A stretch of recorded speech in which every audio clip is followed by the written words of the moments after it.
Bonjour et bienvenue dans cette nouvelle vidéo. Aujourd'hui, je vais te présenter mes 8 sources de revenus que je génère à 32 ans et qui me permettent d'être libre financièrement. Avant de commencer, si tu t'intéresses à tout ce qui est business en ligne, investissement, que ce soit en bourse, dans l'immobilier, je t'invite à t'abonner à la chaîne et à rejoindre les milliers d'abonnés déjà abonnés. Également, si tu souhaites créer un business en ligne, si tu souhaites en vivre et quitter ton job de salarié, je t'invite à ma conférence en ligne. Donc tu as le lien dans la description de la vidéo. Donc c'est une conférence en ligne totalement gratuite où je t'explique comment passer de 0 à 3000 euros par mois avec un blog en un an. Donc moi, c'est ce qui m'a permis de devenir libre financièrement. C'est grâce au blogging que j'ai pu quitter mon job. Donc si toi aussi tu souhaites faire de même, je t'invite à cliquer sur le lien dans la description, à entrer ton prénom et ton adresse email et tu auras accès directement à la conférence en ligne.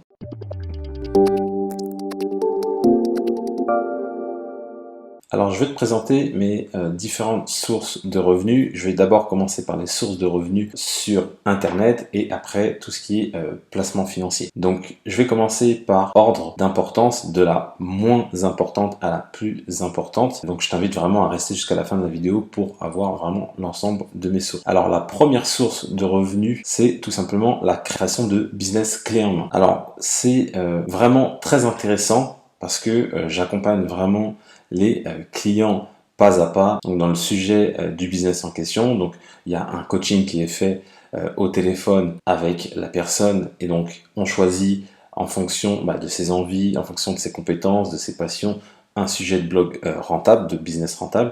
Donc je l'accompagne, par la suite je vais créer le blog, le business et par la suite je vais lui livrer le site. Et lorsqu'il y aura, je la livrerai, par la suite elle aura forcément des questions, et je vais les continuer à l'aider. Donc il y aura une sorte de coaching qui va se faire sur plusieurs mois et c'est très intéressant parce que moi au niveau du travail je fais beaucoup de choses, mais malheureusement c'est très chronophage parce qu'il faut créer des sites internet, il faut faire du coaching et ça prend énormément de temps. C'est pour ça que j'ai réduit cette première source de revenus et actuellement elle représente à peu près 1% de mon chiffre d'affaires. Donc tu vois que c'est pas grand chose, mais pendant un moment effectivement j'avais développé ça et je me suis rendu compte qu'en fait moi qui aime bien tout ce qui est source de revenus passifs, ça c'était pas très passif en fait. Il fallait vraiment être là, présent physiquement. Il y avait des rendez-vous téléphoniques à des heures fixes, etc. Et en plus de ça, je m'adressais à des personnes qui sont pas encore libres financièrement et du coup les rendez-vous c'était souvent le soir ou le week-end. Donc moi, tout ce que je déteste parce que le soir et le week-end, je travaille pas. Et donc j'ai réduit volontairement cette première source de revenus, mais que je pense continuer à faire au cas par cas selon les projets des clients, etc. La deuxième source de revenus que j'ai mis en place, c'est Amazon Kindle Direct Publishing. Alors vraiment, c'est très intéressant, j'en ai déjà parlé d'ailleurs dans plusieurs vidéos. Si tu veux voir, tu as le petit i qui va s'afficher juste ici. Pourquoi c'est intéressant? Parce que c'est totalement passif. Il suffit de publier des e-books ou ce qu'on appelle des carnets, donc qu'on appelle le low content. Et donc qu'est-ce que je fais concrètement? Je vais diffuser mes e-books sur la plateforme et après j'ai rien à faire parce que je vais utiliser la puissance d'Amazon. C'est Amazon qui va vendre pour moi, c'est Amazon qui va livrer les clients parce que je vends des e-books mais je vends également des livres brochés et donc c'est pareil, c'est Amazon qui va à la commande imprimer l'e-book, qui va l'envoyer au client et s'il y a un retour, c'est Amazon qui va gérer. Moi, j'ai vraiment rien à gérer. Tout ce que j'ai à faire, c'est publier le plus possible d'e-book. Donc, je vais te montrer l'interface de Amazon Kindle Direct Publishing pour que tu vois à quoi ça correspond. Donc là, on est sur l'interface de Amazon Kindle Direct Publishing. C'est totalement gratuit. Moi, si je devais repartir de zéro et que j'avais zéro audience et que si je devais créer un business internet, vraiment, je commencerais par Kindle Direct Publishing parce que c'est un moyen très facile en l'espace de quelques jours, quelques semaines de commencer à gagner ses premiers euros sur internet. Après, l'inconvénient, c'est qu'il faut publier beaucoup d'e-books et de carnets et pour commencer à toucher au moins 1000, 2000, 3000 euros. Donc là, on est sur l'interface de Kindle Direct Publishing. Donc ça, là, c'est mes stats de vente. Donc tu vois que je vends régulièrement. Je vends entre 2 et 5 e-books par jour. Voilà, là j'en vends 6. Là aujourd'hui, il est à peine 11 heures, j'en ai déjà vendu 4. Enfin, tu vois que tous les jours, j'en vends. Et j'ai vraiment rien à faire. Tu publies sur la plateforme et après tu laisses tourner. Tu n'as rien à faire, tu n'as pas de promotion à faire, tu n'as rien. Donc moi j'aime bien cette source-là parce que c'est très passif. Donc là tu vois que j'ai gagné à peu près 160 euros. Donc le mois n'est pas fini, je vais probablement finir à peu près à 200 euros. Donc tu vois que c'est une source de revenus non négligeable, surtout que c'est le deuxième mois où j'ai lancé Amazon Kindle Direct Publishing et ça va faire que monter parce que je publie toutes les semaines des nouveaux carnets, des nouveaux e-books et le but c'est qu'arriver à d'ici quelques mois à 1000, 2000, voire 3000 euros par mois uniquement avec cette source de revenus là en total passif, quasiment total passif. Ensuite, ma troisième source de revenus, c'est la vente de formation. Alors, la vente de formation, ça représente à peu près entre 3 et 4% de l'ensemble de mes revenus et c'est un choix volontaire de ne pas pousser plus.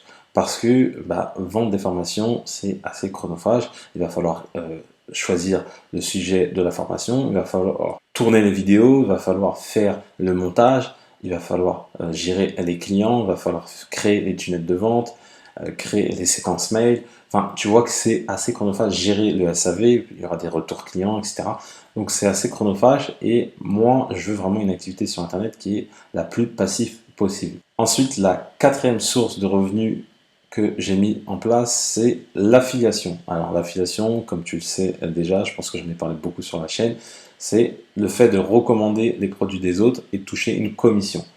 Alors, pour mes programmes principaux, j'ai notamment l'affiliation System.io qui est très intéressante, j'en ai déjà parlé. Et donc, je fais beaucoup d'affiliation au niveau des logiciels. Les logiciels, ça marche très très bien parce que c'est des commissions récurrentes.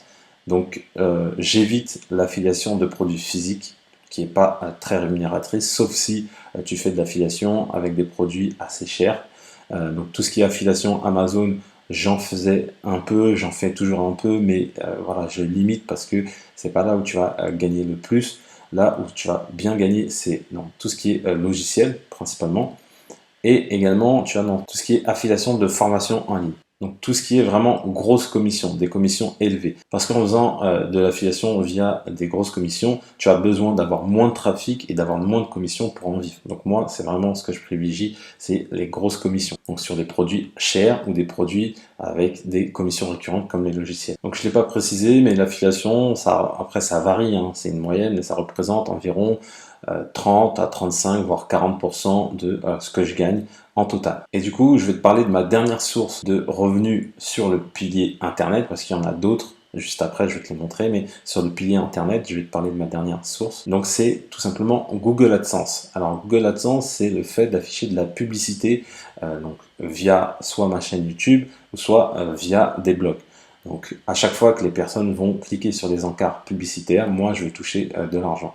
Donc là, pour le coup, c'est 100% passif parce qu'une fois que tu as mis Google AdSense, ça tourne pendant des mois et des mois, voire des années, et tu n'as rien à faire parce que c'est Google AdSense qui va afficher la publicité en fonction du contenu que tu vas mettre.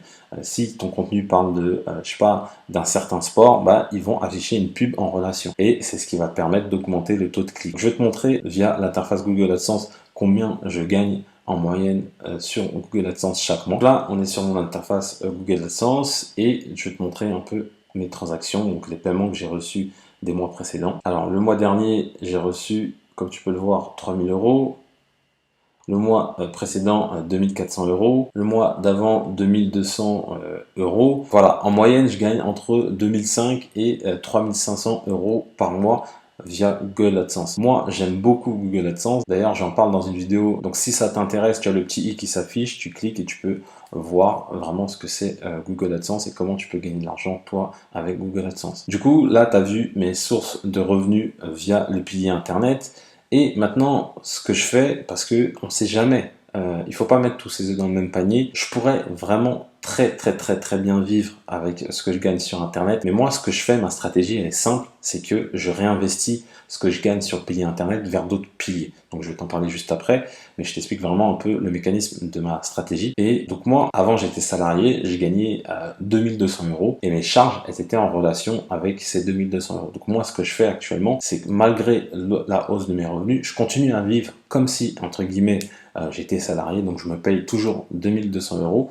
Et derrière, tout ce qui est l'excédent, tout ce qui est bénéfice, et ça, je le réinvestis dans d'autres placements qui vont me permettre d'être moins dépendant d'Internet. Parce que Internet, ça peut marcher aujourd'hui, mais on ne sait pas ce qui peut se passer demain, on ne sait pas si l'un de mes sites crash, si je me fais bannir de YouTube, ou enfin, on ne sait pas. On ne peut pas savoir ce que sera Internet demain, et donc il faut vraiment prévoir et de manière intelligente. Donc ça, c'est quelque chose qu'il faut prendre en compte dans ta manière de gérer ton argent, c'est-à-dire te dire que tu ne vas pas vivre la vie de tes rêves tout de suite. Il faut d'abord vraiment commencer à placer ton argent, avoir des rentes qui tombent pour te sécuriser. Donc moi là, c'est ce que je fais. Je suis dans cette phase-là où je me sécurise, vraiment où j'essaie de me sécuriser le plus possible. Donc mes revenus d'internet, j'ai une vie, on va pas dire que je suis frugaliste, hein, je vis très bien, voilà, tout se passe bien, on va dire, mais voilà, mes charges, je fais en sorte de ne pas les augmenter. Je vais pas dépenser plus, je vais pas faire plus de shopping, aller plus au restaurant, ça m'intéresse pas. J'ai une vie classique, simple,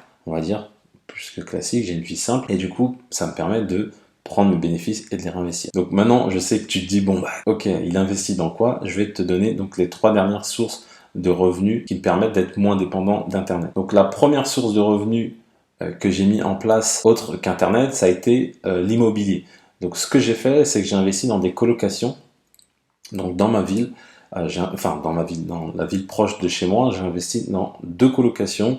Et donc tout ça a été financé à 100% par la banque. Moi, je n'ai pas mis 1 euro. Voilà, la banque m'a financé les frais de notaire, le bien en lui-même et les travaux, même les meubles. J'ai réussi à les faire financer. Donc je te dis pas que actuellement ça peut être encore le cas, mais en tout cas c'est ce qui était le cas moi en 2018 et en 2019, les 2 dates où j'ai acheté mes 2 biens immobiliers. Et donc ces colocations-là, elles tournent. Maintenant, j'ai fait déléguer à une agence parce que c'est assez chronophage la gestion du turnover d'une colocation. Et donc ce que j'ai fait gérer donc par l'agence, et c'est l'agence qui gère vraiment tout dès qu'il y a un problème, ou tout ce qui est relocation, c'est l'agence qui gère. Et donc moi, je m'en occupe vraiment plus, ça me libère l'esprit et c'est top. Et donc moi, avec l'immobilier, je génère 1000 euros par mois de cash flow avec mes 2 colocations. Donc ça, encore une fois, je pourrais les prendre et vivre avec, mais moi, comme tu l'as bien compris, je ne suis pas à flamber. Donc ce que je fais, c'est que je garde cet argent-là, je la mets de côté, au cas où, s'il y a des soucis sur le bien, s'il y a des réparations à faire, voilà, j'ai une trésorerie de sécurité qui est là, et après le reste, une fois que d'ici 5 à 6 ans, je vais revendre des biens, parce que ça sera moins intéressant, parce que je vais commencer à payer des impôts, et là, je vais avoir la trésorerie que j'avais mis de côté, plus la plus-value à la revente, et ça va me permettre d'avoir un cash que par la suite, je vais pouvoir réinvestir, soit dans l'immobilier, soit dans d'autres sources qui vont me permettre de générer des revenus passifs. La 7e source de revenus que j'ai mis en place, c'est les actions à dividendes. Les actions à dividendes, honnêtement, c'est très intéressant. D'ailleurs, j'en parle dans certaines vidéos. Tu auras le petit, encore une fois, qui va s'afficher si tu veux vraiment développer cette partie-là. Pourquoi c'est intéressant? Parce que, encore une fois, moi, ce que je fais, c'est que je prends les bénéfices de mon entreprise et à la fin de mois, j'investis une somme via des actions à dividendes. Et pourquoi moi, j'aime bien les actions à dividendes? Parce que il suffit juste de posséder des actions et tu vas recevoir un bénéfice, tu vas recevoir un dividende. Donc, ça va dépendre, hein. Des fois c'est trimestriel, des fois c'est mensuel, c'est très rare, et des fois c'est annuel. Et donc, la seule chose que tu as à faire, c'est bien choisir en amont les entreprises, et une fois que tu as fait ça, tu touches tous les ans un dividende. Donc ça, c'est réellement 100% passif, et tu n'as pas besoin de passer par la banque comme l'immobilier. Tu peux investir des 100 euros, des 50 euros, peu importe, selon le coût de l'action, on va dire. Tu peux investir des petits montants. Donc moi, c'est ce que je fais. J'investis chaque mois dans ces sociétés-là. Et d'ici, on va dire, 5 à 7 ans, selon le montant que je vais investir, je serai libre financièrement uniquement avec cette source-là. Donc moi, mon objectif, si tu l'as compris, c'est que mes 3 sources, donc principales, on va dire, donc qui sont la bourse, l'immobilier et Internet, il faut que je sois indépendant financièrement avec les 3 sources. Si demain il m'arrive quoi que ce soit avec Internet, je serai toujours indépendant financièrement avec la bourse ou avec l'immobilier. Et comme ça permet de sécuriser ses revenus. Et enfin, la dernière source que j'ai mis en place assez récemment, et là par contre c'est sur des plus petits montants parce que je trouve que pour l'instant on n'a pas assez de recul et que c'est assez risqué, c'est le crowdlending. Donc le crowdlending, c'est le fait de prêter de l'argent à des entreprises. Donc, il y a des plateformes de crowdlending, je t'invite à faire tes recherches ou bien, encore une fois, à aller voir la petite vidéo où je parle de crowdlending. Et en fait, via donc, ces plateformes-là, tu vas investir dans des PME. Pourquoi ça c'est intéressant? Parce que derrière, tu vas faire en fait comme une banque le fait. C'est-à-dire que tu vas prêter de l'argent et derrière, tu vas recevoir des intérêts. À savoir que sur le crowdlending, les intérêts sont assez élevés. C'est entre 5 à 10% de rémunération. Donc c'est super élevé, mais pourquoi c'est super élevé? Parce que derrière, tu as un risque. Parce que tu investis dans des petites sociétés. Là, on n'est pas sur des multinationales où tu vas être sûr que tu vas être remboursé. On est sur des petites sociétés, donc il y a un risque de défaillance. Il y a un risque que ces sociétés ne remboursent pas leurs prêts. Et donc c'est pour ça que moi j'investis vraiment des petits montants. Mais c'est une manière de booster un peu plus encore son épargne et d'avoir un placement assez à haut rendement, on va dire. Je te remercie d'avoir suivi cette vidéo. Mets-moi dans les commentaires les sources de revenus que tu possèdes, autres que bien sûr ton salaire. Mets-moi dans les commentaires toutes les sources de revenus que tu possèdes. Si tu as des questions sur les sources de revenus dont j'ai parlé, également, mets-moi dans les commentaires, je réponds à tous les commentaires, sans exception. Avant de partir également, abonne-toi à la chaîne YouTube, clique sur la cloche pour recevoir toutes les prochaines vidéos en exclusivité. Et comme je le dis toujours, pour connaître le succès, il faut rester persévérant et déterminé. Je te dis à bientôt.